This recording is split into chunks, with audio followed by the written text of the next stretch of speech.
amparo provisional sobre un acto que se dice que no existe y que queda suspendido definitivamente. Entonces, cuando un acto no existe, pues queda sin materia el amparo, simple y sencillamente. Entonces, ¿cómo se va a decretar un amparo provisional sobre y va a decretarse una suspensión definitiva de un acto que no existe? En fin, los fallos finalmente de la Corte deben ser respetados y acatados, cumplidos, porque así se resuelven pacíficamente las diferencias. De lo contrario, tendríamos que ir a la ley de la selva. No, tenemos que acatar el fallo que ha emitido un tribunal legítimo, estemos o no estemos de acuerdo, tenemos que acatarlo, y eso es precisamente reconocer el Estado de Derecho y reconocer la Administración de Justicia como columna vertebral del MIDE.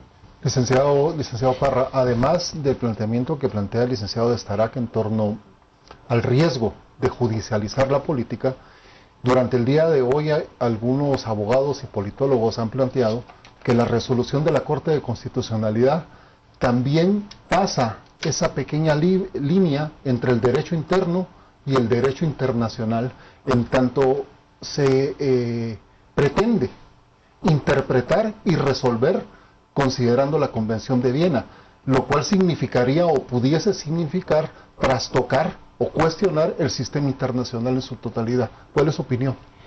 Pues ellos, de acuerdo a la Corte de Constitucionalidad, no hay tal transgresión. Ellos tienen las facultades para resolver.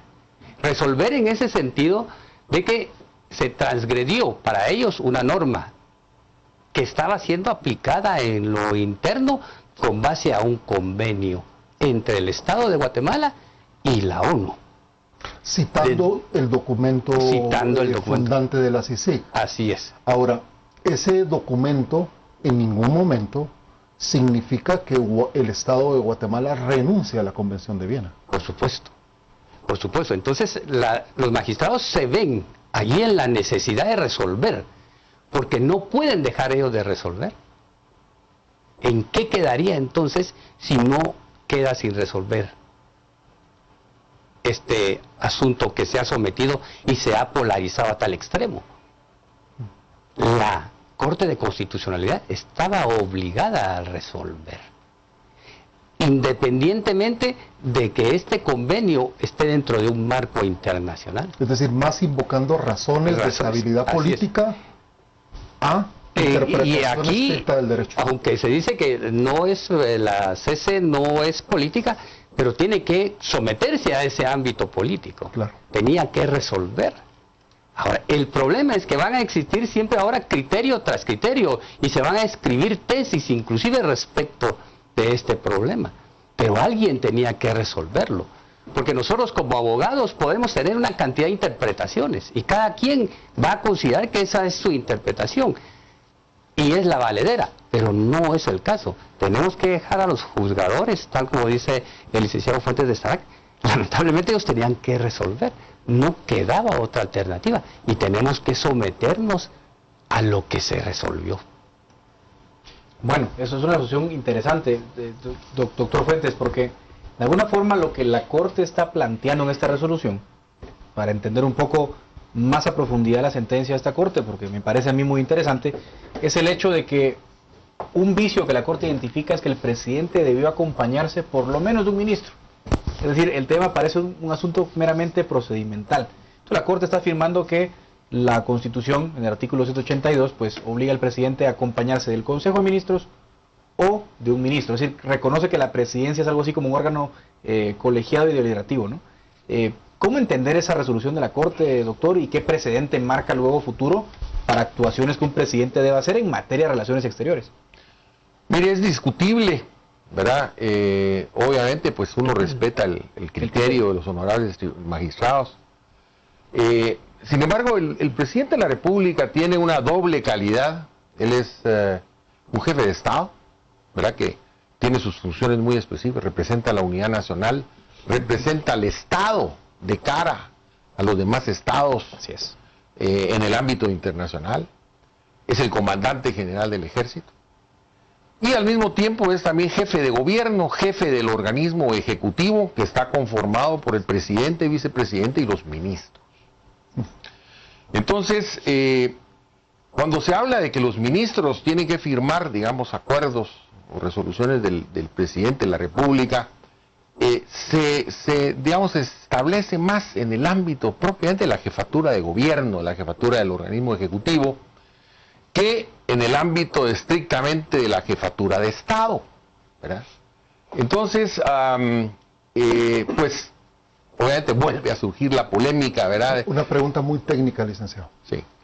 El documento que analiza la Corte de Constitucionalidad y es firmado por el presidente, ¿es a su consideración un acuerdo, un decreto o un reglamento? Pues entiendo que es una carta, ¿no? Sí, o sea, no tiene otra Mayor formalidad, otra connotación, ¿verdad? Pero bueno, No es necesario ningún otro tipo de formalidad para actuar en materia de política exterior. bueno, si digamos está actuando como jefe de Estado, por eso le digo, ahí surgiría, digamos, un poco la polémica, porque está en el ámbito probablemente internacional, ¿verdad? El derecho internacional público. No está actuando, digamos, como jefe de gobierno, como jefe de ejecutivo dentro de sus funciones de gobierno y de administración pública, sino que está más en el ámbito de una jefatura de Estado de cara a la comunidad internacional. Entonces, pues, bueno, el criterio es sentado por la Corte Constitucional, que debe acatarse y cumplirse, es que el presidente debe actuar tanto como jefe de Estado, como jefe de gobierno, acompañado de los ministros, ¿verdad? Y entonces, pues, debió haber firmado, pues, uno de los ministros, en este caso, pues, es obvio que es el canciller, ¿verdad? Y entonces, ahí es donde ha sentado criterio la Corte. La Corte de Constitucionalidad.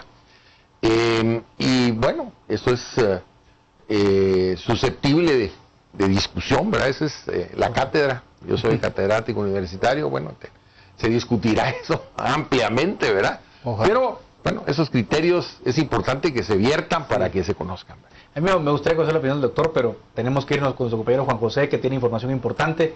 Luego el corte vamos con el doctor Parra, pero Juan José, te escuchamos, adelante.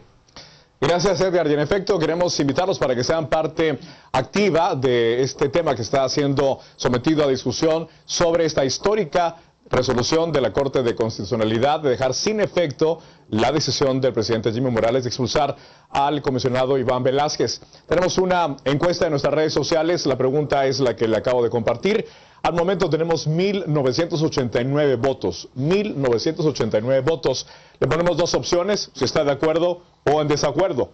Al momento va ganando en un 55% de acuerdo y con un 45% en desacuerdo.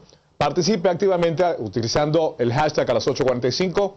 ¿Qué opina? ¿Está de acuerdo con esta resolución histórica de la Corte de Constitucionalidad? Hacemos una pausa, pero regresamos en un abrir y cerrar de ojos. Mientras tanto, por favor, no toque el botón.